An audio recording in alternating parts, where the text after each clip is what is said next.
Association Annual Meeting in the room, and we also have people that have joined us electronically. So, good morning, and I'd like to welcome you all. First, I'd like to introduce you to our current board of directors. When we look down the line, our vice president is not here, but Joe Hawkins, secretary treasurer, Ken McIntyre, and Dustin Neff. Our sixth member of the board was Kit Adcock, who resigned when she became elected to the village council. So we thank her for her service. I'd also like to introduce you to our staff, for the people that don't know them. Carrie Moffett, executive director. Karen Mosteller, ARC coordinator. Diana Ferris,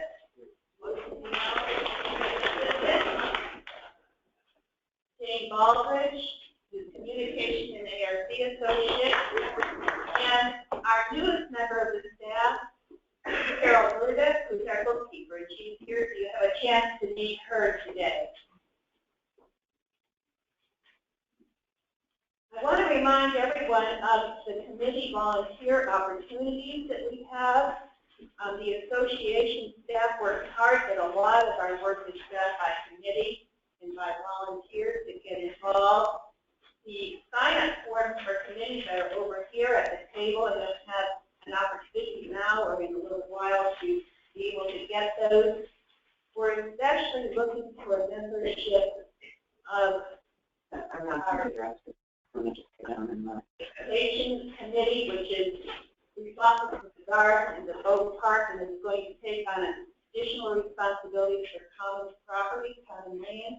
As we look at our the big picture for the association, the other committee that we're looking for volunteers, particularly, is our finance committee. We're looking to develop a long-range finance plan for the association, and so if you have interest in those, we really like that. Now I'm going to turn this over to Joe Hawkins for the forum. Good morning, everybody. According to our bylaws, at the annual meeting, in the presence of 100 members entitled to cast votes or proxies entitled to cast votes will constitute a quorum. We currently have 224 proxies in hand, representing 305 properties, and that more than satisfies the requirements for a quorum. Thank you. Now we're going to enter the voting part of this. If you've mailed in your proxies, your vote has already been counted.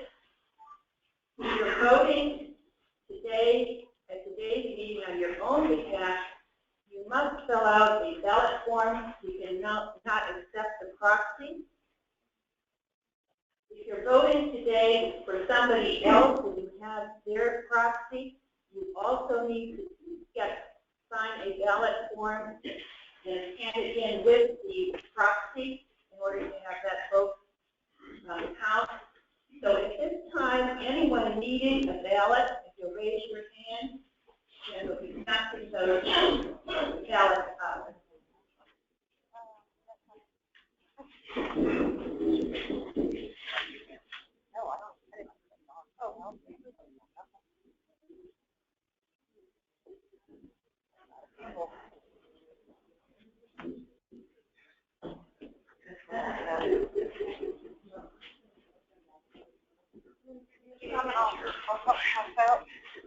And there's also 3 sub-forms if you'd like to come and have a seat on one for function.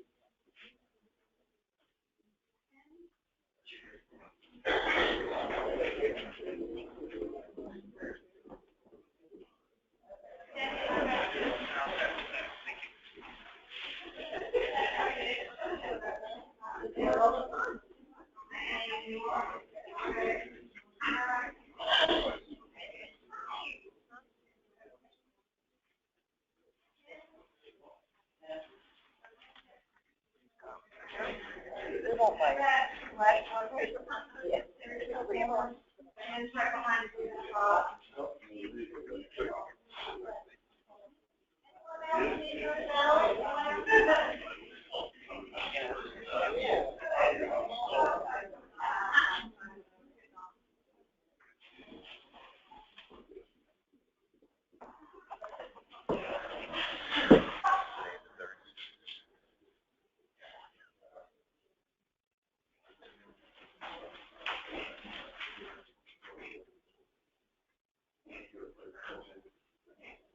While people are filling out their ballots, the minutes from the 2015 annual meeting were made available for review. The board is desired, or I'd be happy to entertain a motion to approve the minutes. All in favor? Thank you very much.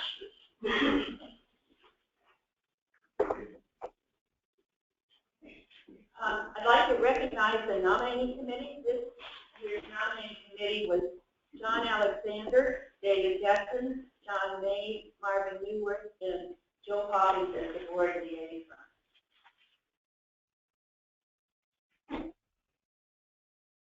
Now I'd like Joe as the board liaison. I thought when I was no longer president, I wouldn't have to speak so much at these meetings. Today I'm going to introduce our two nominees to the board. And we've included the long biographical information in the annual review that was mailed out in December, but I wanted to really touch on some of the highlights of our two nominees. The first is John Fisher. John can't be with us today to stand up and be recognized. He has some family business that he had to attend to. John's been around Bald Head for a long time. He's volunteered his time and talents the village chapel, the village council, the Cape Fear region of the Boy Scouts. He retired from UPS, and he owns property in both Stage 1 and Stage 2. His goals for his term, if elected, are long-range development, planning and integration, merger, collaboration with other island associations and governing bodies for a single voice for the island development. Our other nominee is Judy Porter. Judy is currently serving as the president of the association, and she too has contributed her time and talents to numerous island entities and activities, including the Conservancy, the village, Old Baldy, the club, and of course the association. Professionally, she's been an associate professor and department chair of computer systems at Norwood State Technical College, and was the lead instructor at Cape Fear Community College, and software engineer at Perkin Elmer, working on their atomic absorption spectrometer project, which makes her much more smarter than I am. Her goals for the second term are going to be to work with the Long Range Planning Committee in establishing a direction and vision for the future of the association, and redefining the duties of the committees to better match the needs of the association. So those are your nominees.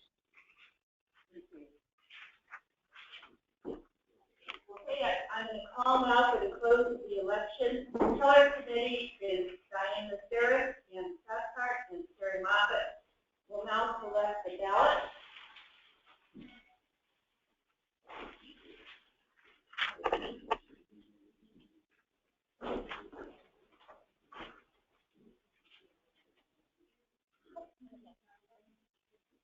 And coming up behind you, ma'am.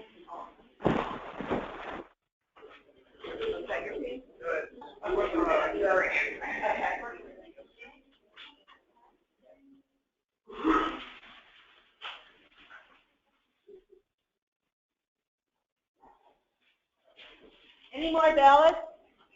Okay, there's still some here. There's one behind you, Terry. There's one way over in the corner.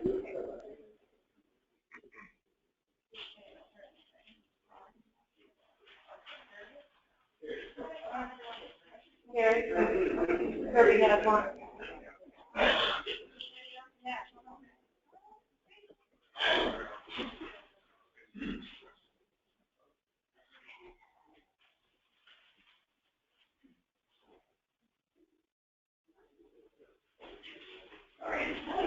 Are there any additional ballots that we have not collected?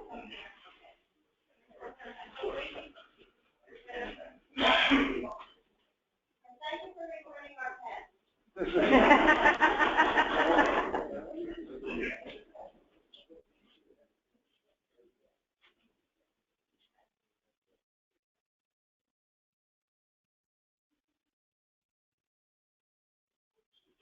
Any more ballots? Then the election is closed at this time. I want to just give you an overview of the past year for the association. The difference in the pictures from early on until recently. We have a total of 1,456 properties within stage 1. Of these, 880 are built on. Just to give you an idea of where we are in the total number of people that we serve. What does the staff do every day? You come into this building, and as you know, we have 3 full-time and 2 part-time staff. They help the property owners navigate the ins and outs of property ownership on Balsett Island. They news, what's happening, and other information in a timely manner. They provide keys for property owners to their service providers, and James put a little slide of that up. You can see that the shot is called TAP. They maintain archives of plans and paint colors over 30 years and 84 drawers of house plans. They attend island entity meetings to keep property owners abreast of island goings on and advocate for off-island property owners. So, what did we do this year? Well, one of our things is we created a new boat park. We worked with the village to move the dog park to its current location. Hosted the Red Cross Blood Drive.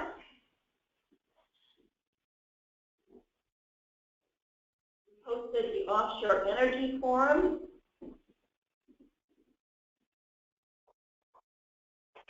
Hosted the Rome Public Wind Energy Forum. We supported the island events such as Wounded Warrior Weekend, the Chamber of Commerce Bluefish Bonanza, Old Baldy Christmas Tree Auction, the Service Picnic, and the Village Chapel Easter Service, among others. We hosted 2 very successful island service provider events, where service providers met with islanders needing their services. And one of our main tasks has been dealing with architectural review. We held 12 ARC meetings, reviewing 137 subscriptions. A major task was completed this year in finishing the update of the design guidelines. We supplied countless paint code requests. We started an archival process with the 30 years of plans where we're cleaning drawers and sending copies to the cloud so we have a backup on those things. Handled several hundred tree requests and answered hundreds of ARC-related questions for property owners.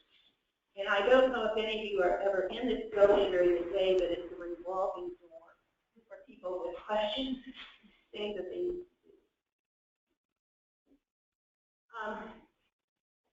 The association also educated us, entertained us, and made us more fit.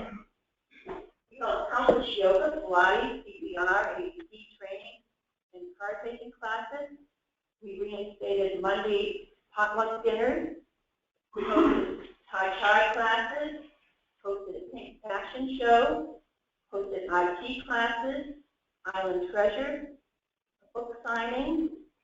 We have mahjong players every week, and a veterinary clinic that comes a couple times. We kept our membership informed. We sent 52 weekly e-blasts, along with, as you know, during floods and things like this, many updates on a daily basis. We published and printed 12 months of the Island Report at a cost reduction this year of 75%, thanks to Jane's hard work. We created over 50 activity posters, increased our Facebook following to over 442 likes, and increased our website visits to over 9,500 page reviews in 130 days.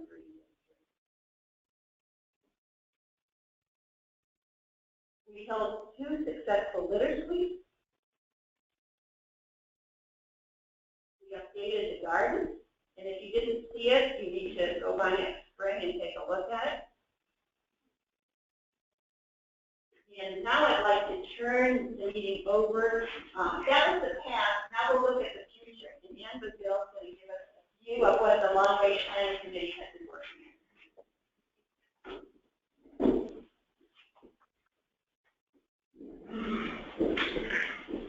Well, good morning. Right?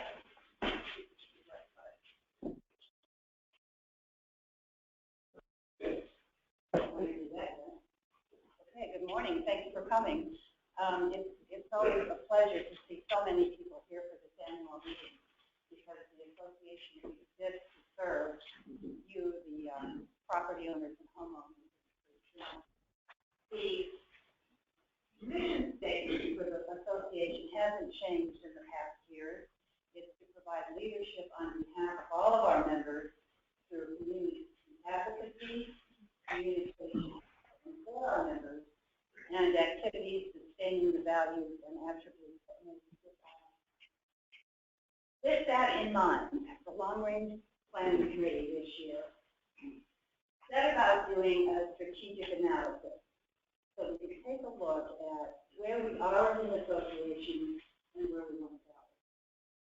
Members, by the way, the members of the committee were John May, Dick Johnson, Ann Gardner, David Ray, and Joe Hawkins was our board. The people who have been working on this particular project. The first thing we did was to craft a vision statement, which is one sentence to describe the clear and inspirational direction that we want to go. We came up in this a community working together to cultivate a better quality of life and to maintain an ageless appeal of Baldhead Island for generations to come. After we crafted the vision statement, we did what's called a SWOT analysis, and if any of you are in business or Congress, I'm sure you've done the SWOT analysis. What you do is each member of the committee took a look at what we saw as the association's strengths, weaknesses, opportunities, and threats, both internal and external.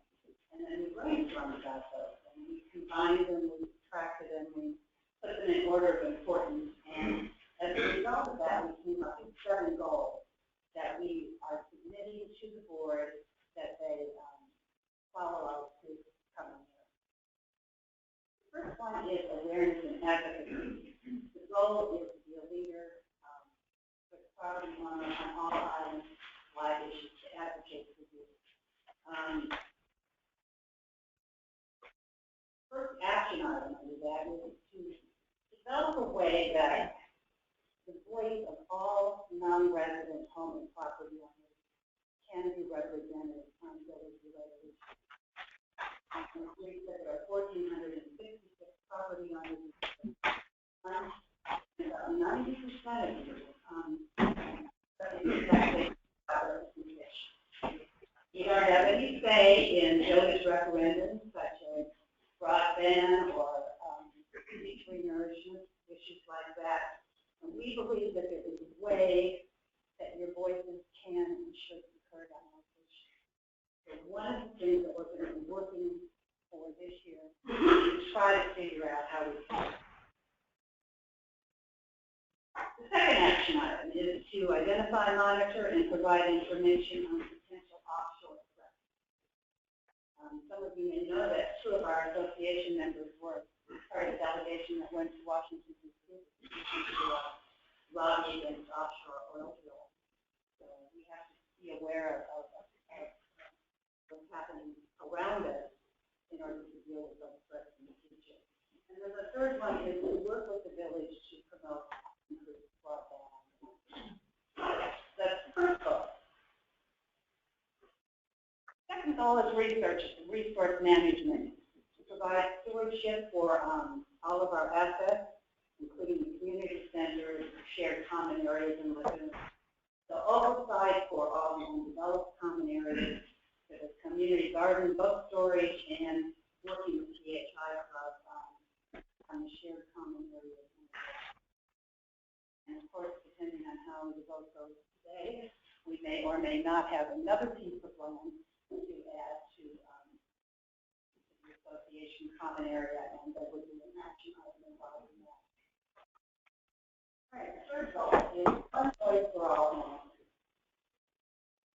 To develop a way so that all of the property owners on the island can speak with one voice. We want to strengthen the current working relationship with Stage 2, Middle Island, Harbor Village, and want to continue discussions with Stage 2, mutually beneficial agreement. As you know, there have been talks between the 2 stages on and off for several years, and they haven't gone very far. So what we'd like to do this year is perhaps look at some new methods, some new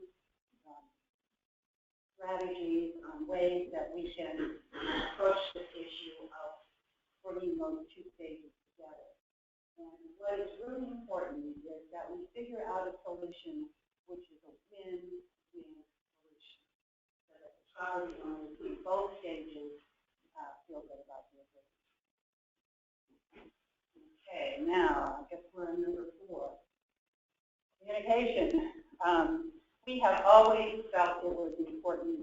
One of our most important duties in the association was to communicate with our island owners. You can see the 3 action items that we're proposing. And the one I want to kind of stress with is the first one.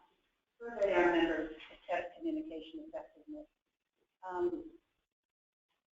If you're going to represent your members and if you're going to be advocates for them, you have to do 2 things. You have to provide them with information, and then you have to provide an easy way for them to give you feedback. So we have done some of these little monkey surveys over the past year or 2, and we're going to be doing more of those as issues come up, and you need to know how you feel about those. And of course, communication is a 2-way process. We can send stuff out, but if we don't get anything back, then we didn't do a very good job. So as these little surveys come up, and I'm not talking about 4 or 5 pages, I'm talking about 2 or 3 questions. And as you see these come up, if you would please respond to those. Yeah, you can't represent you if you don't know what your views are. Teamwork. We want to proactively work with other island entities on island-wide issues. Developing a plan to synchronize the strategic plans of all the groups. We have a strategic action plan. The club has one. The village has one. Wouldn't it be nice if we could all sort of dovetail those so we can all be heading in the same direction? We'd like to increase our cooperation with the other entities on island-wide problems and what we call high-season issues, where the island takes on a different look. We see how we can best deal with those. And then also work with the other village entities in improving and coordinating recreational activities. The club, of course, is the primary provider of recreation on the island, but not every property owner is a member of the club. So we need ways to complement and supplement club activities. And the village has, as an entity, has the opportunity to apply for grants to Parks and Recreation. So all of the Association of Recreation clubs and the other entities that we serve to the Lighthouse can all work together, hopefully, to for your benefit to increase recreational activity. Two more. Environmental stewardship, to provide leadership and guidance on environmental practices. The association has always encouraged energy efficient and environmentally friendly building practices. And we'd like to push now to go a little bit further to actively encourage the use of green technology and remodeling or new construction on the island. So this will involve providing information on energy efficient technology so people know what's possible and what's feasible if they plan to rebuild or remodel. We'll be holding a series of information sessions on some of the new green technologies throughout the year. One of them will be on the use of solar panels. Many of our homes get lots of sunshine, and there are ways now to use that sunshine to provide and store energy. And as we move forward, of course, we'll be updating the design, the ARC design guidelines so that we can include the new energy technology. And the last goal is long-term planning and strategy. We've been working, as I told you, this year to develop long-term goals and action plans and to establish a process to monitor those goals and action plans. That's the important thing. You know, these goals that I'm talking about are not designed to be read at this meeting and then put in a drawer. We're hoping that each of the goals, as you notice, has some action plans, and we're hoping that each of those action plans will have an owner, somebody who will be responsible for moving that particular action plan forward. And throughout the year, the Long Range Planning Committee will be working with these people, asking for updates. We don't make any progress in establishing goals if, number one, you don't have somebody accountable, and number two, you don't have deadlines. So hopefully at this time next year, we will be back and we will be able to say to you, because we have put these goals into an action plan, that we have fulfilled those, we've achieved them. And then the last thing I'd like to say is, there's a lot there, isn't there? If any of you are interested in any of these projects, and I'm not saying, you know, you may not feel like you have the time to join a committee, but maybe one of these things that we're going to be working on grabs your attention, maybe it's monitoring offshore oil drilling or helping with solar energy. If one of those things is of interest to you, we would love to have your help. So if you are interested, contact me or Judy or Carrie or any of the members of the board. Thank you for your attention.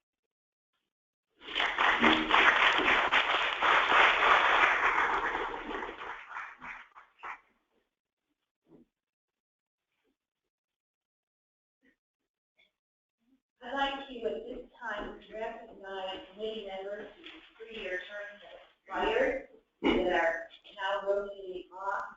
Architecture review, Dixon Wood, and Warehouse Oak. Communication, Education, and Recreation, Ricky Whitmire. Finance Committee, our pastor, Mary Jo Walker, Sandra Hill, Dennis Robinson.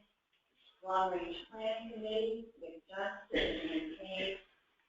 Natural Resources and Beautification, Kathy Kettles, Lee Webster, Dana Hunter, and Bill Liddell. So you can see from this, there are a couple of committees who really need some help. What we're going to do now is take a very brief break. If people need coffee, there are more chairs for the next part of the meeting. After this, we're going to go into the entities. Organizational entities, so in 2 or 3 minutes, you will be back in your seat, but get some coffee, find a chair. Your neighbors, come on here. We decided this year to do away with the dreaded gong, but I put a music in now to get everybody back to their seats. they know how long they'll have to speak. Karen is sitting right here, so she can easily let you know when your 1 minute time and that type of thing is up. We'll be having a presentation in this order, and so technology, okay, so Joyce Fulton, the leader, Director of Communications from BHA Annual Meeting, will be our first speaker. We have asked for additional time, and trust me when I tell you I had no prior coordination with Ann about the themes of our message and communication this morning, but I think that you'll find that we are on a similar wavelength. Good morning, everyone. Good morning. And starting with the theme of long-range planning, most of the organizations on the island do engage in long-range planning for the future of their organization. Long-range planning has also been a joint function of the various organizations for a very long time. I'm not going to ask A's in here, but I would bet that there's some folks that remember these things. Perhaps not the earliest plan, but certainly one of the first, was the 1994 long-range plan, which does provide an interesting island history and a clear desire to plan for the future needs of the island. Many of you may recall the 1997 plan. It was called Vision 2010, developed by the Village Multi Association Limited and the Conservancy, with a goal to focus on vision, strategies, and action plans to shape the future of the island. This plan prioritized initiatives and proposed plans for execution of those initiatives. Included in the list of objectives was an advanced full-service medical facility, fire protection initiatives, and enhanced public safety infrastructure. Not all of these initiatives were accomplished in the interim years, but it was recognized, and this is really the key point, that various organizations is a necessity for collaboration if you want to accomplish a meaningful island-wide initiative. So beginning in 2010, I began to hear a phrase frequently, 25, 50, 100-year plan. Now this was from Limited's new CEO. When describing various operations or proposed concepts within Limited, most of us frequently heard the CEO's response. And I can't imitate Chad Paul, I'm sorry, but we need to make sure that what we're doing is the 25, 50, 100-year plan for the island. Okay, so with this mindset and as opportunities arose, Limited worked in collaboration with a number of island organizations toward an island-wide vision that makes sense in the long term. Part of our CEO's opportunity to pursue this vision relates to timing intricacies associated with Mr. Mitchell's estate. Existing now are unique opportunities to accomplish goals and objectives that have been recognized in some cases for many years. A prime example is the new public safety complex. Last September, the Village and Limited worked together and Limited sold land and operations to the Village for construction of the new public safety complex. Additionally, the Village purchased from Limited contractor services and fuel operations. Simultaneously, Limited purchased from the Village the existing public safety facilities and land. And the Village is leasing back the current public safety facilities until the new complex is complete. This multi-dimensional transaction provides a mechanism for several things: public safety facility improvements, future expansion of public work, and creates coordinated public service areas that include the contractor services and fuel operations. In another partnership effort with the Village to create solutions for long-term infrastructure and operational needs, the Village acquired from Limited the property adjacent to Town Hall, thus establishing the foundation for Village expansion in its current location.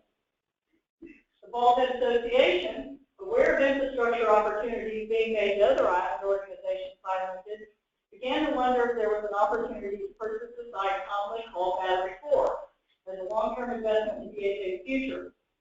Limited has a relatively short-term opportunity to work with island organizations on this type of transaction, and we're happy BHA is asking the membership for affirmation regarding the proposed purchase of the 1.3-acre parcel of land adjacent to the Association Center. The BHA recognizes that the adjacent site is a key infrastructure asset for its future. Along these same lines, in 2014, 2014, Limited created the Merchants Row Condominium Association to provide the opportunity for purchase of the units by the tenants. By early 2015, Limited had sold all the units, and in May, turned over control and management of the commercial association to its owners. Selling the Merchants Row units substantially contributes to the long-term viability of the island, with service providers owning their operating space. Emerging from the 2014 complicated and multi-organizational global agreement, which dealt with ownership of the marina, club membership, yacht membership, and creation of the Marina Association, was the first-time opportunity to change the organizational structure of the Yacht Club. Because the Yacht Club now has ownership of the marina area relative to the split, in June 2015, the Yacht Club voted to convert from a youth-only membership structure to a condominium. Then in July, the Yacht Club deeded split to the unit split owners. The global agreement of 2014 also laid the groundwork for continuing infrastructure improvements like the 2015 Village, Transportation Limited, and Marina Association collaboration to fund and extend the marina infrastructure wall. Again, a major long-term key infrastructure asset for the island was put in place. In addition to the focus on long-term infrastructure solutions, Limited pursued a renewed real estate effort in 2015 with the release of the Southern Living Inspired Community at Cape Station. This new neighborhood release, the first major release in over 8 years, met with great excitement, and we anticipate another release of homes by Easter. Roughly 400 property owners and guests attended the October celebration of the Inspired Home at Cape Station. And plans are being made to hold the 2016 Roasted Toast in October. If you haven't seen the Southern Living Inspired award-winning model home at Cape Station, please stop by and walk through this weekend. Activity events are the gym golf cart test drive sites located at the Real Estate Sales Center in the Harbor or the Southern Living Inspired model home at Cape Station. Kevin Edwards from Capital Ford Gym will be on hand to answer questions and assist with test drive. And for all the animal lovers in the audience, the Atlantic Animal Hospital and Pet Care Resort wants to know how you feel about having a veterinary hospital on the island and how interested you are in boarding pets and having a doggy daycare facility. If you've ever wished you could board your pet overnight or leave your doggy daycare while you're off the island, please fill out a survey. Your response will help the owners of the Atlantic Animal Hospital, Dr. Lori Parrish and Dr. Michelle Rohr, determine the animal care needs of the community. I put some surveys on the side table over here if you're interested and want to pick one up. Dr. Parrish and Rohr will be available at the Maritime Market today to answer questions. As you enjoy the many events of this special weekend, I encourage every community organization to look ahead to their future, define those objectives to improve our collective future, and then take action needed to achieve those objectives. Thank you very much. Appreciate it.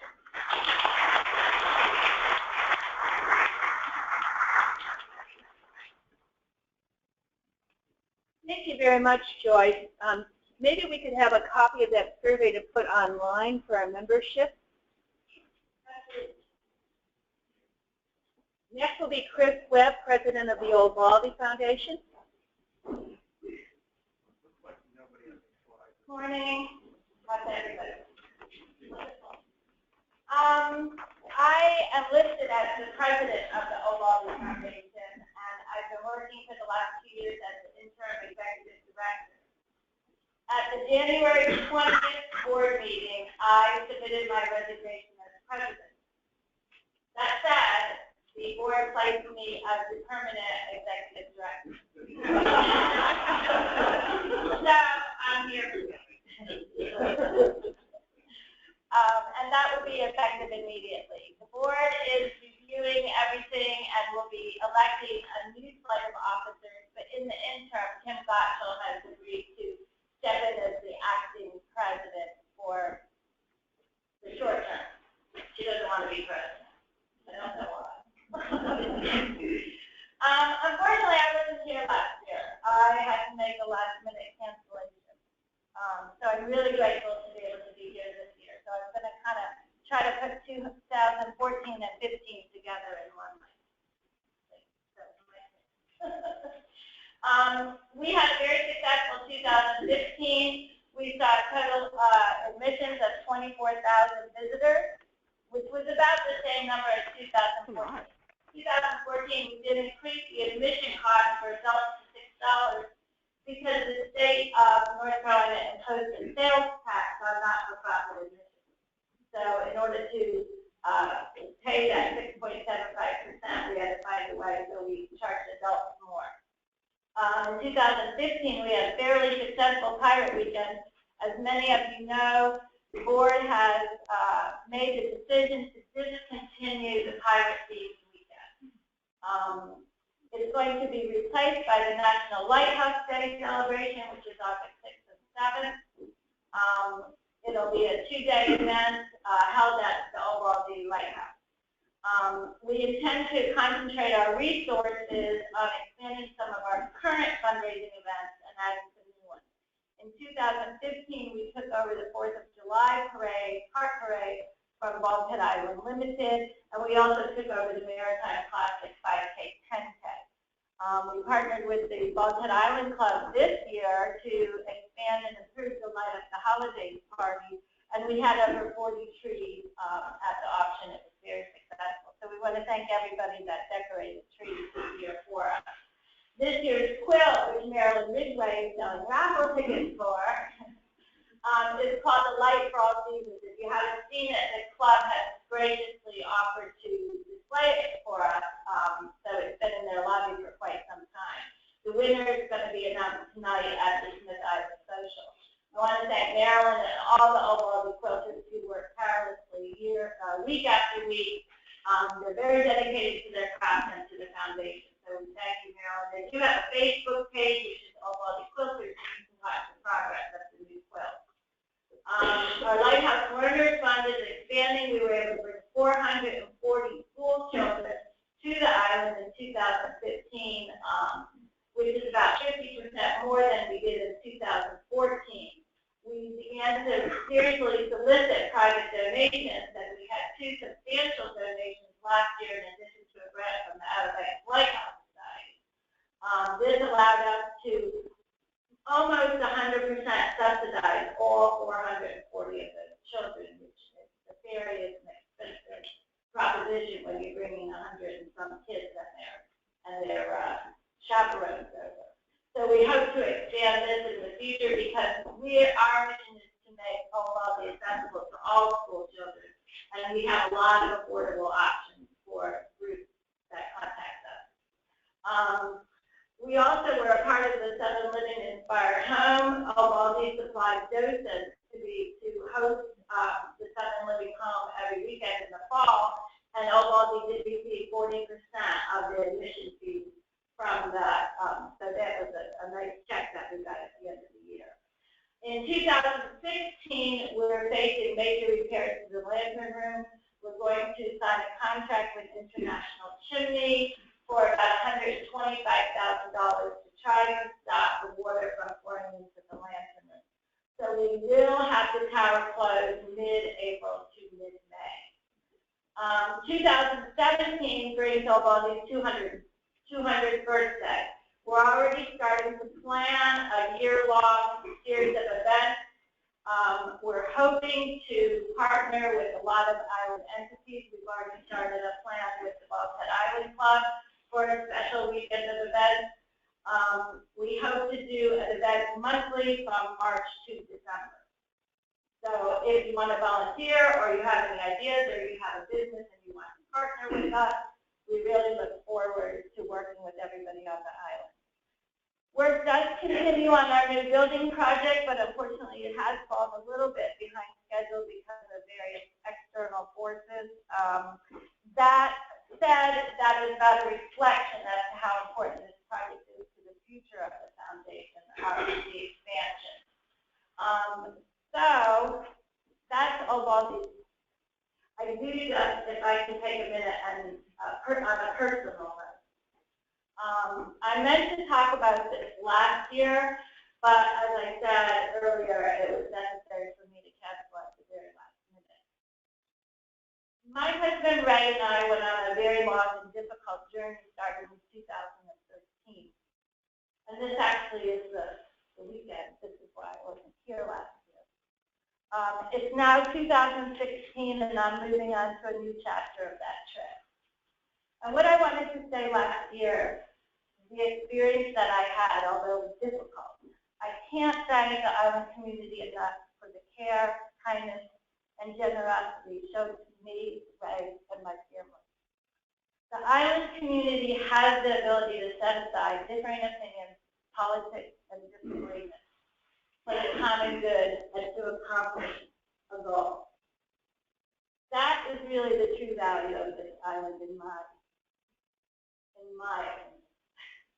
Not the real estate value, it's the people. And it is my hope that this spirit continues on in the 25, 50, and 100-year plan.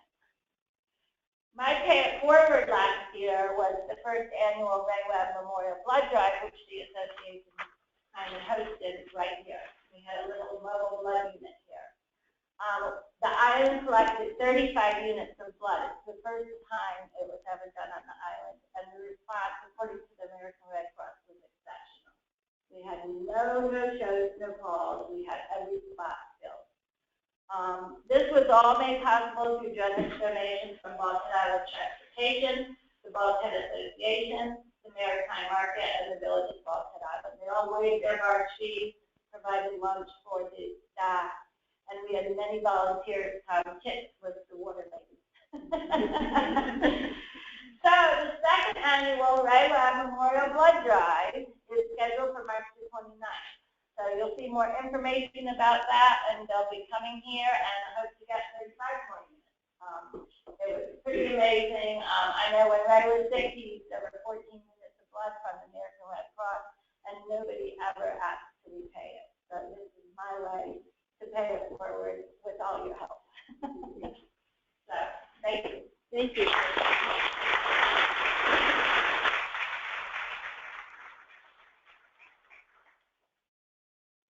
We'll next have Rex Cowdery, the board member of Middle Island Property Owners Association.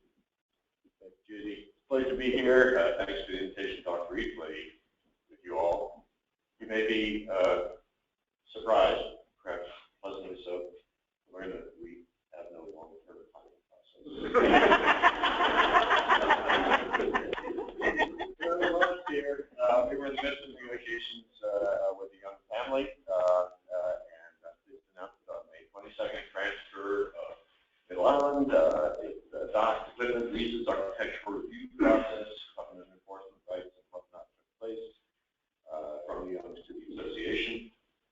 They did a number of wonderful things. They provided a floating dock on Baldhead Creek, repaired the bulkhead at the dock, installed the gangway at the Cape Creek dock, and also provided a substantial transfer payment that will help us improve and maintain Charlie's labor of love at Middle Island. I wanted to express again our appreciation to our fellow associations in that planning process for the transfer. My experience was extremely helpful.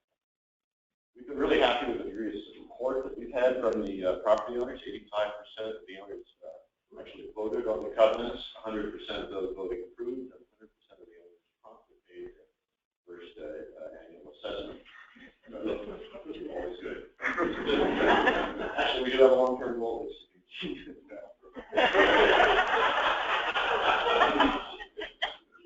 So one of the other parts of the agreement was that we have to repair the roads in Middle Island. So last week we began a $350,000 project to repair the gravel roads.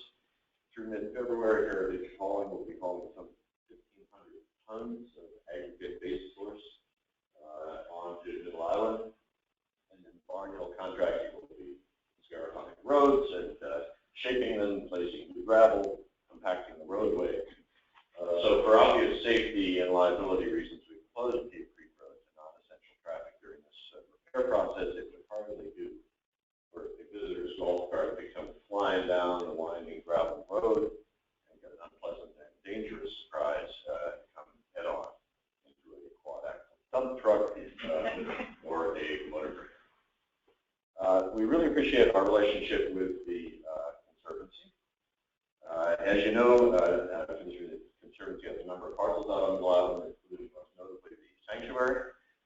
Deed restrictions that the Youngs established closed the sanctuary except for business companies on either property owner or conservancy.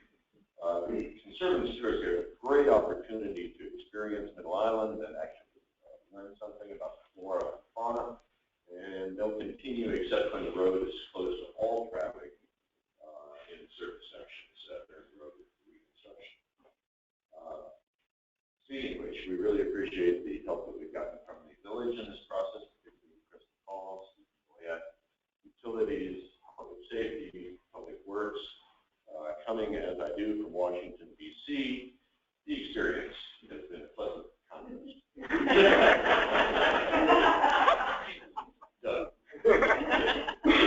There's another area, obviously, where the village should be a real help to all of us, but particularly the Middle Island because of our situation. That, of course, is broadband, and we are hoping that it is a top priority to solve this problem for all of us. Finally, we really appreciate our relationship with the Bald Head Association. There are a couple of ways in which that is particularly useful. Most notably, architectural review. We have an agreement now to go forward doing architectural review in conjunction with one another. It's obviously financially advantageous to the association, and it's a tremendous benefit to us because it provides kind of administrative and professional expertise that we would not otherwise have. And it helps to assure that architectural standards are reasonably consistent across the island as well, which I think is in everybody's best interest. So we are very grateful for that. We're also grateful to follow in the wake, the very strong and broad wake of the association as it moves forward in some areas like, for example, the offshore drilling or the petition on placement of the wind farm. We will look forward to continuing to follow and join. Thank you very much. Thank you.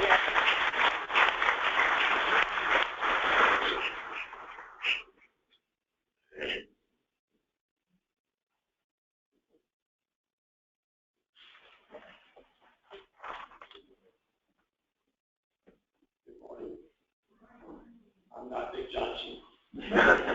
Dick is over in Africa playing with the animals there. He asked me to fill in for him to report our activities at the chapel this past year. I'm going to read most of his comments here because they're personal. This report has traditionally been a review of the past year. This will be that brief review, but also a look forward. A look to the next year and possibly the next 30 years. January can be a bridge between the old year and the new, so it's appropriate we look back. It was also that 2016 can bridge between the first 30 years of our wonderful chapel and the next 30 years. 30 years ago, this coming Easter weekend, ground was broken for our wonderful place of worship. 30 years before Easter weekend of 2017, the first service was held at the chapel. And that our committee has been formed to coordinate our planned one-year anniversary party, Easter 2016 to Easter 2017.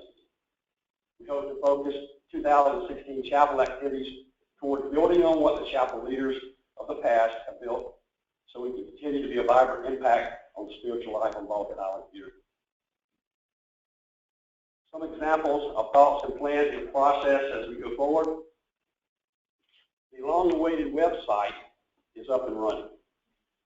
We want to expand upon that and add content to the cornerstone of this electronic communication.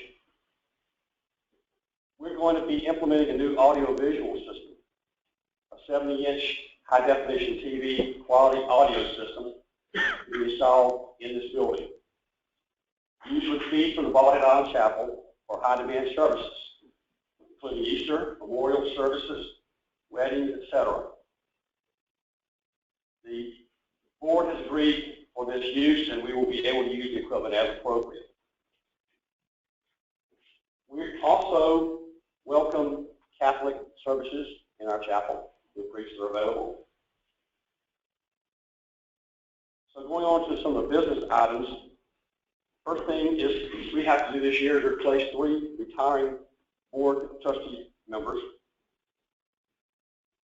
Our nominating committee of Betsy Carr and Bob Porter did an exemplary job of finding the best for replacements. Our retiring leaders, Betsy Carr has been a trustee for a number of years, number of terms. She's provided different types of committee chairs. Clark Pennell, the same, has also been with us for a number of years. And Lee Wester, who I might add was one of the founding members of the chapel, has been here and helped us tremendously.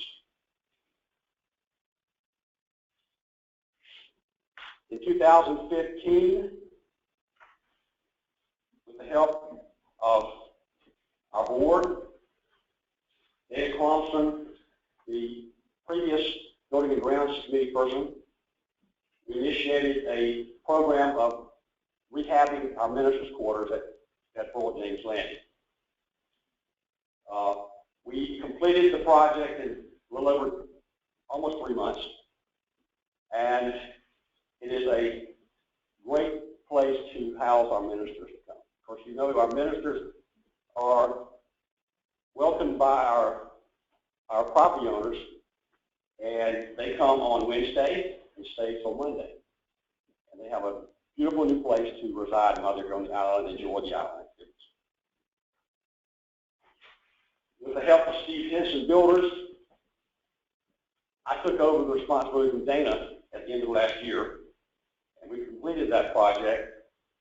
And I'd like to also speak for Melanie Robbins, who helped out in the procurement of the furniture, et cetera, inside the decor. Bob Daffer is a board member. He's our organist, along with choir director Cindy Sellers, and our pickup, I call it a pickup choir, that we have every Sunday that is extraordinary. It's amazing how much beautiful noise they can make. Bob Porter handles our finances, keeps us in line. We appreciate Bob's diligence and help. We also have Patty Cabin as our secretary, who keeps all of us in line. John Fisher also helps out on the technology issues with the chapel. Weddings continue to be a beautiful part of our ministry with Elizabeth Beam's help and Patty's guidance. The new website and social media focused by Elizabeth will add to this wonderful tradition over the years. All together, leadership by Nani Williams and Melanie Robbins adds to our life continuing traditions. Thanks to both of these volunteers that make it happen. A major input in the chapel is on island outreach. That's led by F.A. McLeod. Many aspects, including Gary Albertson's pastoral care, are critically important to our spiritual life. Please continue joining some of our Bible studies. You will be glad you did. Thanks to all of your help in the help of the spiritual life of the chapel, especially all the volunteers, the greeters, the seaters, etc., that help out every Sunday morning. Join us in making another fantastic 30 years. Thank you.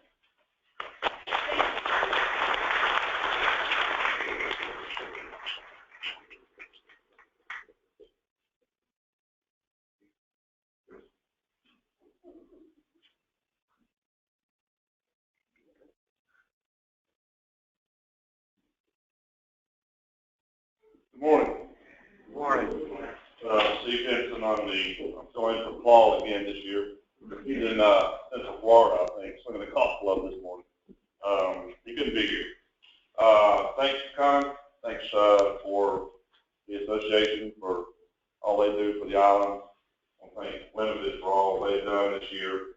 Last year has been a great year. And the club for all their support they've given the chamber this year. We've been in business now, I believe this is our 4th year. I remember your service. I was on the initial board, and I've stayed on that board since that time. Our mission statement is to promote Bald Head Island experience and support a thriving economic community while honoring the island's core values of sensitivity to the environment, preservation of history, and celebration of traditional seaside pastimes. To that end, we're basically a business advocacy organization, but we also understand that in order to promote the island lifestyle and promote businesses, we also embrace the community as a whole. So we encourage membership individually. We have a number of individual founding and non-founding members. Our total membership as of the 23rd of this month was 99, total membership 99. 70 being businesses, so about 30 non-business owners, members. Some of the events we've done in 2015. The Bluefish Bonanza, we kicked off in 2014. If you recall, we had limited use to sponsor the fishing rodeo. It was a blue water boat offshore fishing tournament. Very successful for a number of years, but its participation started to wane, and eventually Limited just decided to stop doing that a few years ago. Trying to keep with the spirit of that being a favorite pastime of Bald Head Islanders, fishing. Claude and a few others came up with the idea of doing a shore fishing, surf casting, more family-centered fishing tournament. The Bluefish Bonanza was born. And our first year, we had about 100 participants. This past year, we had about the same. Participation was roughly the same. We had a number of sponsors both years. In 2014, we really kicked it off well. We had $28,700 donated to sponsorship money. So most of that went out in the prizes. We had Pee-wee category, teenage category, and of course adult category. It went very well. Last year, we didn't have quite that much participation in terms of sponsorship monies, but we got the same participation as far as active fishermen. And we had more kids. We had a lot more kids last year, which is what we kind of want. We want to see the families out there. So you go to our website, which is baldheadisland.org. Really easy to remember. And we have some pictures. We have some history of this tournament. And of course, we're having it again this year. The Bluefish Bonanza this year, if you want to write it down, is October 14th and 15th, which is prime bluefish tournament or prime bluefish catching season. Last year was funny because I'm the guy riding around the pickup truck checking make sure all the weigh stations are active, everybody's got ice, nobody gets hurt. And until about noon, Claude and I met Claude at the tent, and nobody caught any fish. I think we had one fish caught. I'm trying to think who that was. It was, it doesn't matter. But we're like, we're going to have problems here. We're going to have to figure something out. We're going to have to, how are we going to do this? Well, by 3, I go down to the weigh station at Beach Access 39, and the cooler is full. There's like 50 fish in that cooler. So there were guys that were out there catching fish, but just hadn't come up to weigh it, which makes sense, because I'm not going to come in the way of fish if I'm still catching anyway. But it turned out to be a very successful tournament. We had a lot of fish weighed. We had a fish fry that night. We cooked the fish that were caught. We got guys cleaning. The market provides the labor for that. We also cater the event. It's a lot of fun. And of course, we award all the prizes. So that's our big event of the year. We're not a partner with them, but we were one of the initial, contact points for the Adventure Corps group that come out here in March and do that big 50-mile run. Y'all heard about the Badwater Cape Fear? We're not a partner in that, but Chris will call me or Claude occasionally for a golf cart or some transportation or logistical help. It's a great organization. It's a great event, and it's also this March 18th to the 20th. So y'all put that on your calendar if you want to come out for that. But I'll try to close up here. I know I can talk all day. We have a locator map. We're doing that now. If you want to buy, any businesses want to buy a spot on that map for $350, go to the website or call Sherry. Her phone number is on the website. Sherry Hardison is our business manager. She does all this stuff. She got all this ready for me. What else do you want to follow up here before I go? No. Directors meeting and our social, which is March 18th at the BHA Club. It's free to members. It's a small fee for non-members. Of course, we're going to try to get you up a membership if you show up. But it's fun. Of course, the club is, it's at the club. So it'll be a food and drink. It's March 18th, which happens to be the same weekend as the Badwater Cape Beer Race. So you can come out that weekend and come to our event and watch the guys run 50 miles, which blows me away. We also have an Easter egg hunt. This year, we're sponsoring it. It's going to be on Saturday, March 26th. It's down, I believe it's down at the Commons area, down at Cape Beer Station, I think. But it'll be on the website. You'll hear more about that. We also do the Halloween Trail. As of 2014, we took that over. So we're doing a Halloween for the haunted trail every year now. A couple other things on here about my time's up. So I just want to thank Sherry. I want to thank the club, the association again, and Atlanta, specifically Chrissy Golder. I don't see Chrissy here today.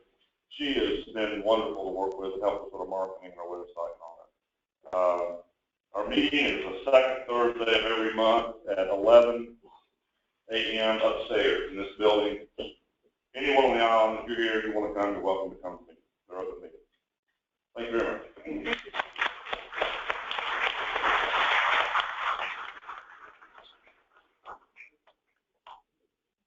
How's everybody doing? I brought my whole book. Are you ready? I really appreciate your attention. My name is Suzanne Dorsey. I'm the Executive Director of the Baldhead Island Conservancy, and just want to say that the state of the Conservancy is strong, and we're strong thanks very much to our board leadership. Sheila May, where is Sheila? She's working on our meeting. Our booth here for another year this year. Melanie Robbins, is Melanie here? Melanie is chairing our Smith Island Land Trust. So thanks to strong board leadership, strong organizational structure, we're doing great in the Conservancy. And I just want to take a few minutes for those of you that don't know what we do every day at the Conservancy, fill you in a little bit about how your support is put to your to support your vision of living in harmony with nature. We educate 20,000 stewards of the environment every year through our formal education program. 10,000 additional stewards are touched through our informal programs, our turtle trot, our excavation program. So altogether, 30,000 people leave this island knowing a little bit better how to live in harmony with nature. And I think that's always been one of our proudest accomplishments.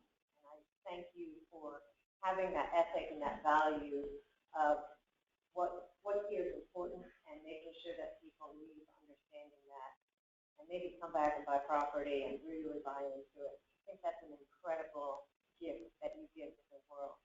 And we're so grateful to be a part of that. Some more practical things. We support the village of Baldhead Island this year especially. We supported them by mitigating the impact of building the terminal groin during our summer season. So because the Conservancy is permitted to work with endangered species, we were able to relocate sea turtle and help the village manage that terminal groin construction. We're happy to do that. We're happy to provide those services for you, our community. We work with both the sea turtles and our shorebirds, so we were able to protect against those, and that allowed that construction to proceed as well as it did. Something you may not have known about it is that we worked with our fellow environmental nonprofit, Coastal Fed. We wanted to make sure that the Coastal Fed didn't stand in opposition to Baldhead terminal groins. They are in opposition to terminal groins up and down the coast of North Carolina.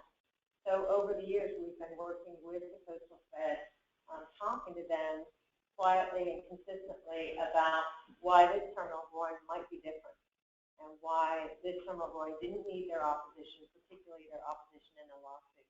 And we're pleased that over the years, the Coastal Fed, while they may not have supported it, they certainly didn't stand in our way. So I think that was a great outcome, and again, a great use of your resources. Other things you may not know, we go out on over 200 wildlife calls. As recent as yesterday, or the day before yesterday, an injured pelican. Responding to wildlife calls, responding to people in need, snakes in attics, snakes in bedrooms, You name it. We've got somebody who's excited to come out and help you. We do our best to help the animals, but mostly we're worried about helping you and keeping you safe. Birds, snakes, marine mammals, of course, are endangered, sea turtles, birds, and this year we are now permitted to work with endangered sturgeon. So if you haven't seen a sturgeon, call us because we are permitted to work with it now. We also try to keep you abreast with objective information. We engage with government agencies and plans about alligator management in the state of North Carolina. We try to be an active participant as a community that lives in harmony with our gators. We feel that our voice should be heard at the state level when they decide on management practices, but also management around sea turtles, endangered shorebirds, and a variety of other animals and plants that are present on our island and are important for us to continue to steward. We manage your deer project, as you know. So much more. I think one of the things that I'm really proud of that I want to make sure that you know is we mentor and educate professionals in environmental science. So each year we have over 30 interns that come through our program. They serve you, they teach your grandchildren, they share their enthusiasm, they take you on birding programs. But they leave us and do extraordinary things. They get into graduate school. They work for government agencies. They work for private nonprofits. They work for consulting agencies. Occasionally we have a few failures and some go and become doctors and attorneys. But for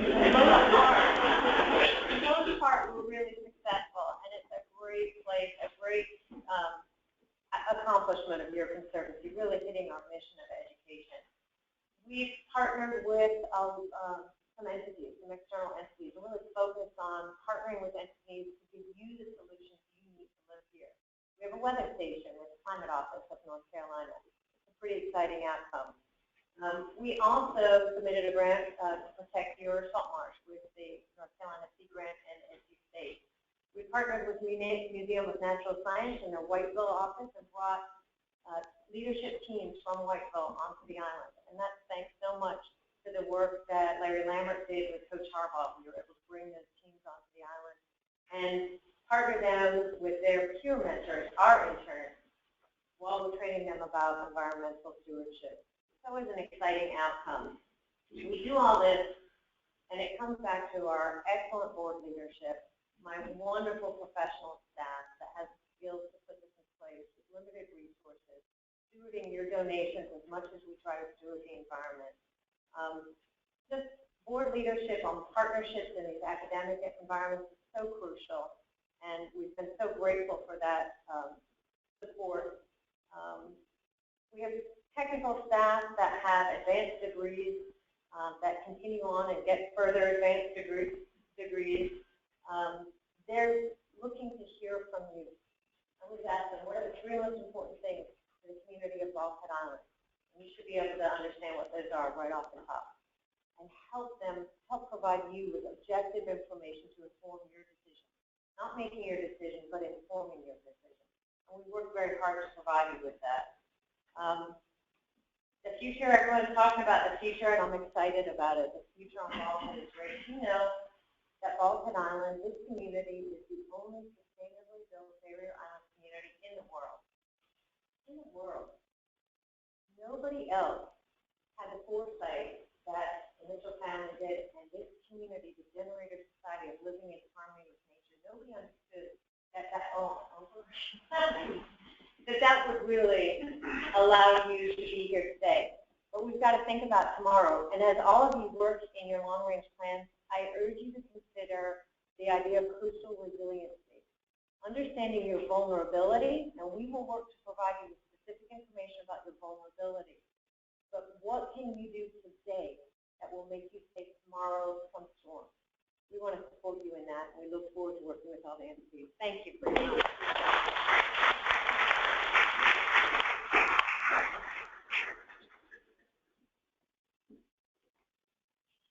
Good morning. It says right up there, President Stage 2 Association. I'm happy to tell you that as of yesterday, I am a past president. Stage 2 has elected 2 new board members, Alan Briggs and Robert Drumheller. Alan is the new Stage 2 president, and Robert is the new Stage 2 treasurer. Ricky Grantmeyer will continue as vice president, and Jennifer Russell will continue as secretary and ARC liaison. I'd like to thank the BHA for all the help and advice they've given me in the past 3 years. The entire staff has been generous with advice, encouragement, and occasionally with commiseration. I'd also like to thank the village for their help and cooperation. Stage 2 still has more to accomplish, but the village has been instrumental in Stage 2's ability to deal with some of the association assets that will be better owned or maintained by the village than by Stage 2. Lastly, I'd like to thank BHA Annual Meeting. They created Stage 2, they let us go, and since then they've been very supportive. 2016 is the 4th year of the Stage 2 ARC contract with the BHA. Thanks to Karen and Jane, both ARCs are running like clockwork. This has turned out to be a fabulous collaboration between the BHA and Stage 2. In the next few weeks, Stage 2 will build a new bridge at Palmetto Cove. Later this year, the bridge and the road will be paved and deeded to the village. This couldn't have happened without village cooperation and support, particularly because CAMA won't give an association a permit. They'll only give it to the village. Stage 2 is also making slow but steady progress in turning alley maintenance over to the village. This is a long, slow process. But last year, a deed of easement was agreed upon, and Stage 2 is working on collecting signatures and upgrading alleys to get them ready to turn over to the village. Our first alley is almost ready. In a couple of weeks, Stage 2 will open an on-island office for the first time on Merchants Road. Initially, it will be staffed on Mondays and Fridays by a newly hired CAM's customer service person, Charlie Cameron. The goal of the office is to better serve the needs of the membership. Charlie will be working with our CAM's manager, Lisa Compton. As Stage 2 develops into a well-run association, the possibility of merger is still on our minds. During the past year, I participated in a committee with 3 BHA members, Kip Adcock, Larry Lambert, and Tom Schick. Our goal was to research the idea of merger with a positive eye as to how it could be done. A number of years ago, a BHA committee looked at merger. That committee approached the idea of merger by comparing the 2 sets of documents from the 2 organizations with the belief that in order to merge, it would be necessary to merge those documents and create 1 set of covenants and 1 set of guidelines. The comparison was not an easy task, and the creation of an entirely new set of documents would negate several important things in existing covenants that are grandfathered relative to state law. At the time, it didn't make sense to go further, and the BHA board rejected merger. In 2012, merger was again briefly discussed, primarily because the BHA covenants had a deadline date of December 31st, 2012 for merger. At the time, Stage 2 property owners had just taken over the board. The BHA board voted against merger with the complete agreement of the brand new Stage 2 board. There simply wasn't time to do anything about merger by the end of 2012. Since then, since those 2 BHA board votes against merger, the situation has changed. The 2015 committee's research identified the following. Legally, the 2 organizations can be merged while keeping separate covenants and separate design guidelines with no loss of grandfathering from the state. This can be done by creating a new joint set of bylaws, a merger agreement that spells out how everything will work, and a few changes to each set of covenants referring to the merged organization. Initially, dues will probably not decrease, but over time, economies of scale will reduce the possibility of increases and should ultimately produce savings for everyone. Functionally, the basis of the new organization would be everything that the BHA already does so well today. A merger would create an entity that represents all property owners on the island. Currently, there's no such organization. Many second homeowners who can't vote in village elections feel that the village doesn't adequately represent them. I believe that a merged HOA is the answer for providing an organization best able to address the needs of all owners on the island. The 2015 committee has done as much work on merger as we feel can be done by this group. what needs to happen next is that if one or two joint H2 and BHA committees delve into details. Our committee last year tried to deal with the big picture, and next you need to dig down into the weeds. Now is not the time for either board to vote for or against merger. It's time to vote in favor of taking the next step in the process to figure out whether merger is the right thing to do for the island. For the BHA, an organization that's been in existence for a long time, I guess something like 30 years, approaching a merged organization will be a change, and many of us are adverse to change. But the truth of the matter is the Balkan Islands, along with the rest of the world, is changing around us all the time. What most of us in both associations want is the ability to have a voice about how BHI changes. It's time that merger be considered seriously enough that if the answer is yes, merger happens, or if the answer is no, we put the issue to bed and once and for all. Thank you. Thank you, Tricia.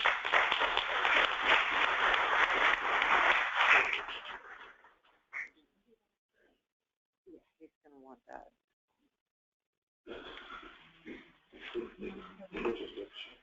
This side.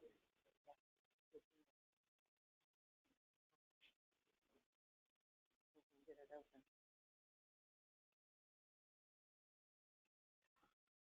Starting with my PowerPoint, I'd like to thank the BHA again for having us. This is the 10th year that I've been giving a presentation here, and thank you for that. Balkan Island, there is a lot of changes, but one thing that doesn't change is none of you have aged a day. So it's always good to be here, and we will continue the theme a little bit about looking toward the future, give you a little update on where we are, what our thought process is. Thank you, Jay. I'll give you that in a minute. We currently have 1,213 full memberships, and we have 328 add-on memberships to that. And you can see the breakdown there.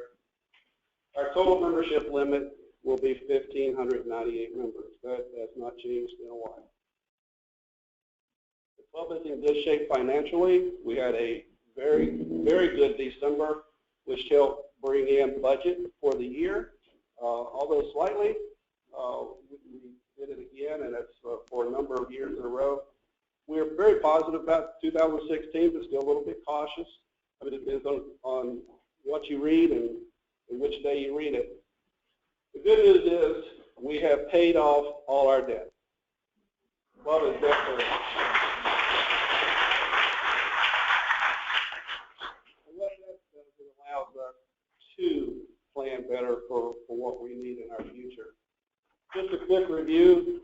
Last year we took in $10.5 million, and we spent $10.5 million. That's what I am assigned to do, and a lot of good things happened there. The total dues percentage is 48.2. Last year was 48.3, so it's going in the right direction. Something different for you this year in the slide is just for us to open the door. Put a key in the front door, open it, and be ready for business. This is what it takes. We need 60 memberships to pay for the insurance. 87 memberships just to pay for the utilities. Over 1,000 memberships to pay for the staff that we have to have here at the club. Golf course maintenance is a fixture, whether anybody plays or not, we maintain it. And the taxes, I need 36. So if you take the average dues, you can see by the time we end up, it takes dues just to keep the place open. Even before you come for dinner or to play golf, play tennis, or go swimming. And just so you know the little minutiae that we get into from time to time, if you want us to play music, movies, background music, bands for the weddings, it costs 10 memberships. Yes, $40,000 for licensing, just to be able to do that. Facilities improvement. Tonight at the Smith Island Social, we are going to have the Palm Terrace open. Fire pit will be going. Next week, we'll be putting new carpet into the palm room. So we're doing things to keep the facility moving forward. Interim, and before I touch base on what we're going to do in the future, we'll be doing small Pele improvements, a hard roof over the outside seating area. We're painting the pool this coming week, and we'll also be painting the deck. On the radar, we need to update our documents. Since we have become independent as a developer, our documents are developer heavy, so they need to be more member relevant. I'll touch on the facilities plan in action and member involvement communication. On Terrace, we'll have seating for about 44 people. It's going to be a great place, spring, summer, and fall. My suggestion is get there early. If you want to be there, get there early. The fire pit is once again one of those things where we have seating for about 24 people around it. About 12 of you can sit comfortably. The other 12 will need to sit on the wall. But it's a good social spot, and it'll be a lot of fun in those same periods of time. The board, and you have a very good board at the club, very, very forward-thinking board.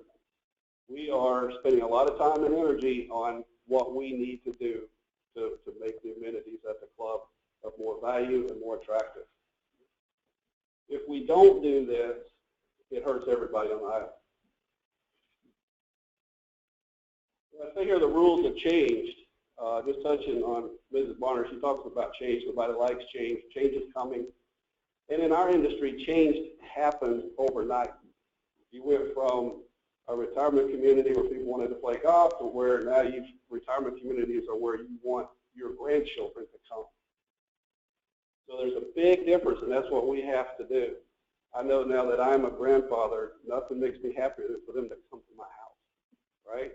So I want to do everything I can for them to say, let's go, Pops. In the old days, clubs were luxury, now it's value. It was programmed, now it's spontaneous. It was exclusive, now there's a lot of diversity in it. It was just golf, now it's family. Family, family, family. And leisurely versus now the palm room is so popular it's just a walking spot. Things have really changed. Our key drivers are what will impact keeping members and getting new members. And what is the return on enjoyment for you as a member? We have engaged a company, architectural firm out of Baltimore, Chambers USA.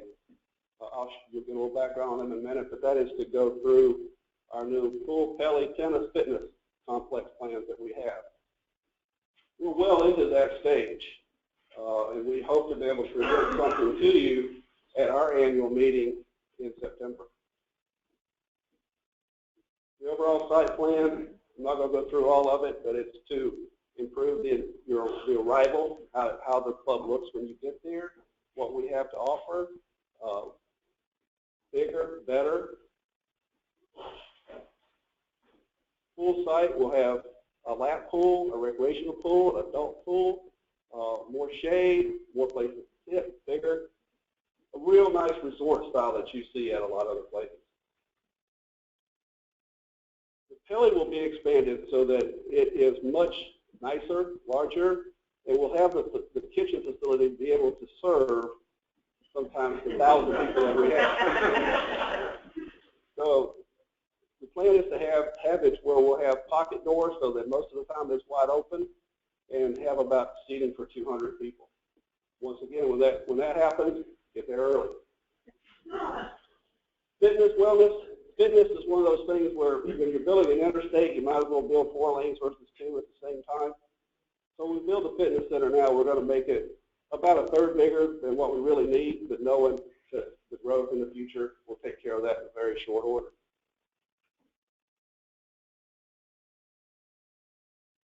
We have no locker rooms at the club now. We're contemplating doing that, making some adjustments to the golf building. The board was foresighted enough to give the architect a white piece of paper, a white board, if you would, that tell us what you think. And the firm that we got they're real solid. They've been in business for a long time. They've done 900 clubs. Some of you know Chambers from clubs that you probably have been associated with in other places. What got my attention with Chambers was in 2010 when they did the renovation at Charlotte Country Club. If you've been to Charlotte Country Club, you know what they're capable of doing. And so far, we're very pleased. You see, they do well. They win a lot of awards for what they do, and we're looking forward to working with them. When we talk about updating the documents, we are well down the road on doing that. We've had a great ad hoc committee put together that went through these line by line. I can tell you, we know them pretty well. And there's a lot of different colors on that, so we can make some adjustments. But you'll be pleased with the new documents, and you'll get a chance to comment on them, and you'll get a chance to vote on them at our annual meeting in August. At least that's our goal. The village has received their permit, and Mayor may talk about this later, but the village has received their permit for reuse to produce reuse irrigation quality water. That water will be going to our irrigation pond. We will be distributing that to the golf course. Once again, the right thing to do environmentally. Coming up, lifestyle changes are affecting what we do. Financially, we're very strong. We just need the strategy to make sure that those funds are put in the right place. And we need those facilities so that we can house what you're asking us to provide you and what will be beneficial to you when you go to sell your house in the future. Thank you again for having us.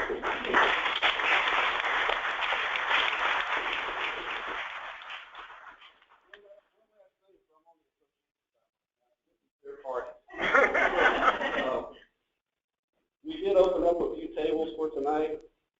We were sold out. We opened a number. We got everybody on the waiting list in. We have room for about 20 more people. So if you would like to join us, at that point, we will not have enough food.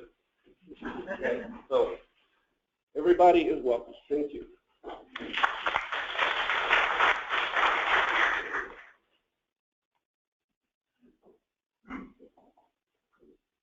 Hi, I'm Andy Sayre, Mayor of Fulton Island. Greetings and thanks for your patience. Fortitude. The association has graciously allowed me to take some questions at the end of my short talk, so please fire away. I'm pleased to report that your village is in a sound financial position. We have approximately $5.8 million in our general fund, 1.3 in the utility fund, and 3.7 in the beach fund. We have paid off the debt on the 09 private beach project and also the loan on the purchase of the land across the street for a future village hall. Present debt includes $8.4 million for the terminal drawing project, marina jetty extensions, and the various sand projects. $4 million for the utility purchase improvements and $1 million for the purchase of the contractor truck. But perhaps the best news is that there are presently 21 houses under construction, with another dozen or so in the design and permitting pipeline, all adding to the viability and vibrancy of our island. We should all be proud of the projects that have come to fruition in the past year. Some have been multi-year efforts. The construction of the terminal drawing and jetty extensions was accomplished on budget and somewhat on schedule, and both are performing as expected. The Island Parcel Center and Post Office expansions came online, and like many communities, we continue to search for the best way to handle the ever-changing world of mail and parcel post. We have finally contracted for construction of improvements to wastewater treatment, including plant and piping modifications, making reuse quality effluent available to clubs for irrigation, as Robert just said. A pre-existing well site easement through Baldhead Woods was reconfigured and painstakingly re-permitted and improved for transfer from limited to the village. This accomplishment, coupled with the reuse quality effluent, should secure adequate potable water and wastewater discharge capacity well into the future. Last spring, Dozier Hospital in Southport and the village entered into an agreement where Dozier would operate a clinic on island during the peak season. Although there were some operational hiccups, mainly due to staffing and minor financial loss to Dozier, they've agreed to operate again this coming season. Improvements to creek access off North Bulkhead 1 were accomplished with the aid of a state grant secured by village staff. So what's on our plate now? As I mentioned, we have purchased the contractor's yard principally for the relocation of the public safety department. We have contracted with an architect and a construction management firm to lead the design build process. Presently, we are well into the schematic phase, tempered by preliminary costing. We hope to break ground this summer. As part of this purchase, the village is now operating contractor services and the fuel operation there.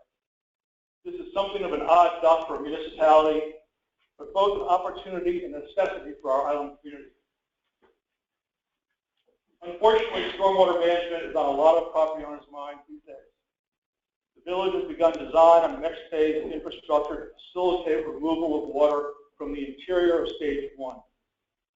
We hope to begin construction in late spring. Other refinements and new initiatives are being explored in what has been a very wet year. Other pressing issues include offshore energy development, appeal of sections of the new FEMA flood maps, permitting frying pan shoals of the sandbar site, the new inlet dam study, North Carolina Coastal Resources Commission rules, village communication, on-island parking and transportation, and on and on. Longer term, we need to keep attention focused on the mandatory review of the sand management plan that we have with the Corps of Engineers, Casual Beach, and Oak Island. Modifications to the plan are likely with significant ramifications for sand disposal on our beaches. However, I believe the most pressing issue facing our 21st century island is the necessity for improved and reliable broadband access. How we get there can be debated, but whether you stream or not, we must make the commitment to improve on what we have now. If we do not move forward, we will jeopardize our property values, which harms all property owners, and ultimately the viability of our island. In closing, I want to recognize and thank the departing members of the last village council, Gene Douglas, Bob Helgeson, and Art Morris. It was a very productive 4 years. I look forward to continuing that progress with the new council.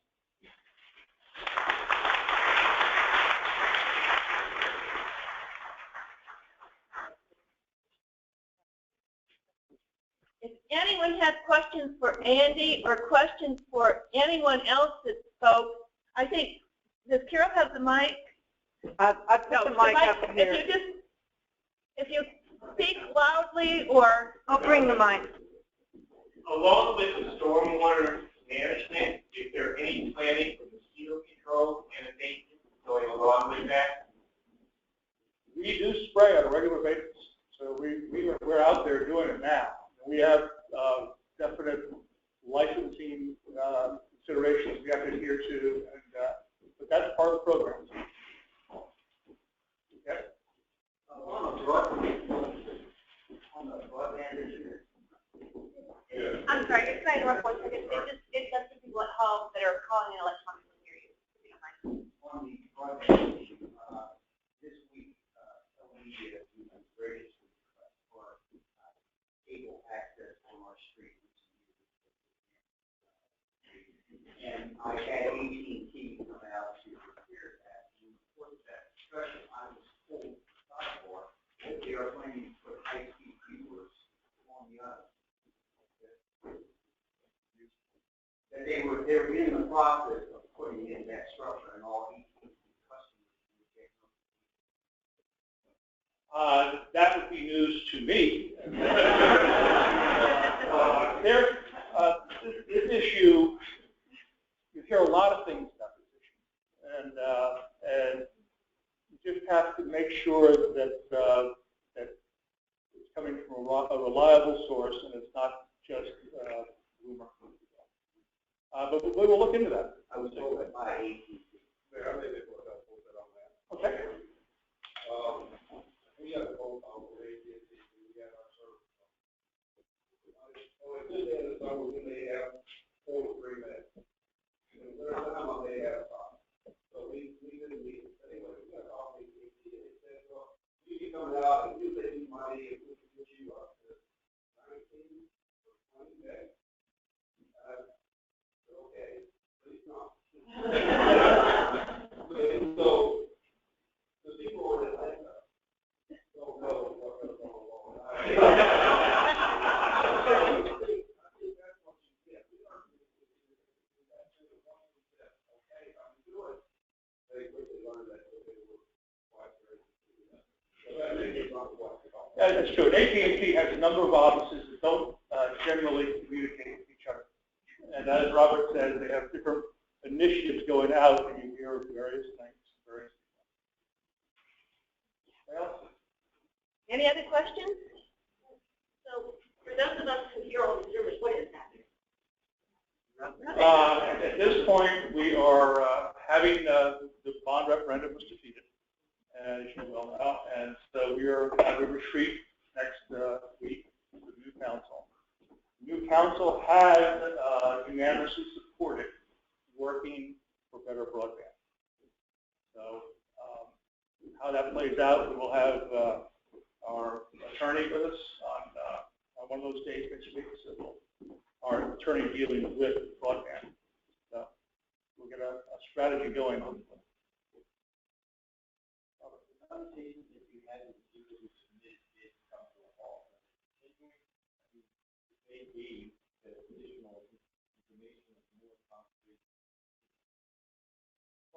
The air was let out of the balloon. I understand that, but it would still be helpful to get something that provide people with more confidence.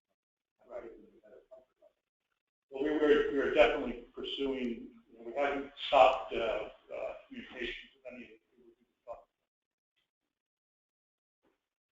to. Okay, thank you very much. Thank you.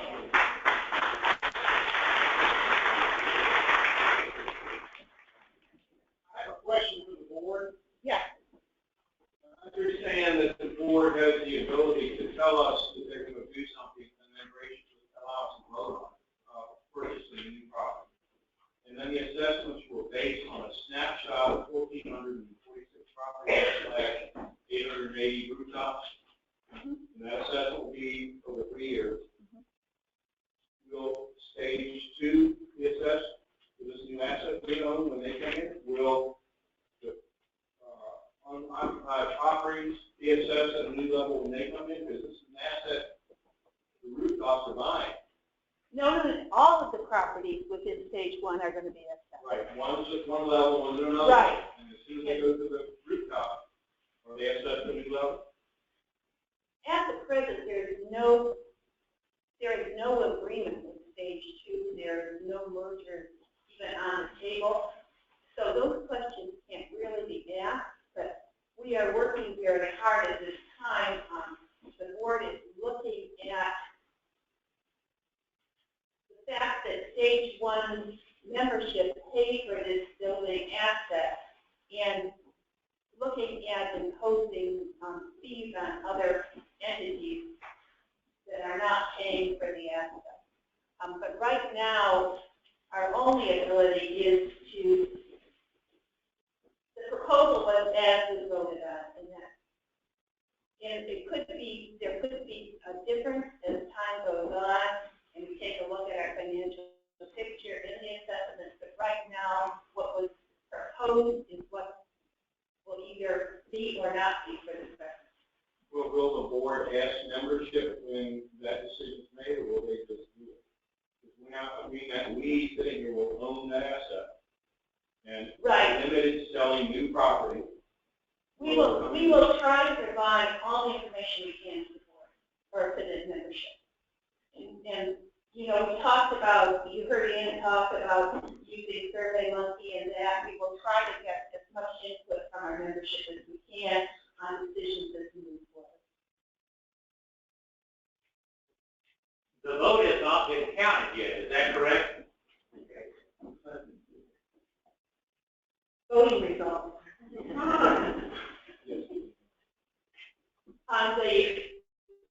The two members running for the board were reelected unexpectedly.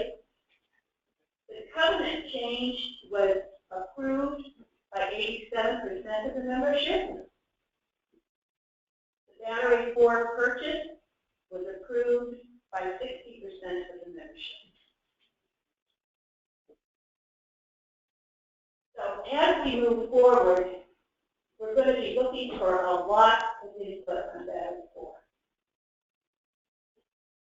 And I think those people that are concerned with that might want to, again, volunteer for the Finance Committee so that they make their voice heard as we move forward on this issue. So that is the result of the vote. And I want to thank everyone that voted, that came out, that expressed their concerns. I know myself and the other members of the board have been fielding questions and things for the past couple of months. I'm feeling a little bit under the gun, but we want to thank you for your support as we move forward on that. The new board of directors will have one new face on the board, John Fisher. The rest of us will be meeting after this meeting for election of officers, appointment of committee liaisons, and appointment of committee members. We can make appointment of committee members throughout the next couple of months if there are people that we have positions open and there are people that think that they would like to do that. We'd like to recognize our departing board member, Kit Adcock. Come up here.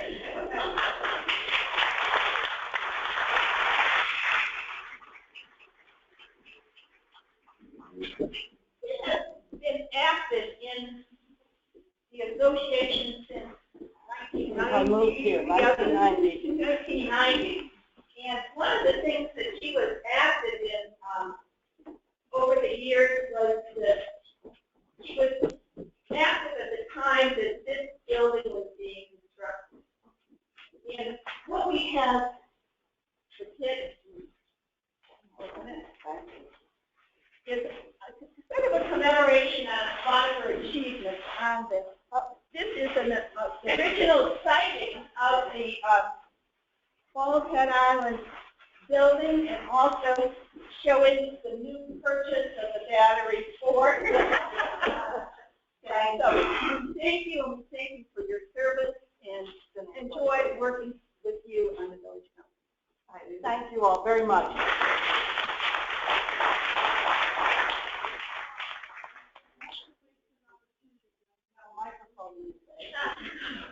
And this is off association business. I would really like to encourage all of you to support the Lighthouse Learners Project program at the Lighthouse. This brings a lot of people to this island, and they get a real sense of what it's all about. We've all talked about our concern about the developer and what happens with our ongoing marketing, but this is a way to make a tax-deductible gift, so it has a double whammy, and promote the island to people who are genuinely interested in this type of community. I'm sorry.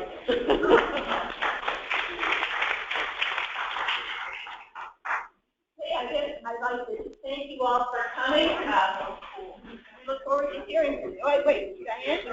Just a second, Diane has something. I know you're all anxious to get up because those seats are not comfortable.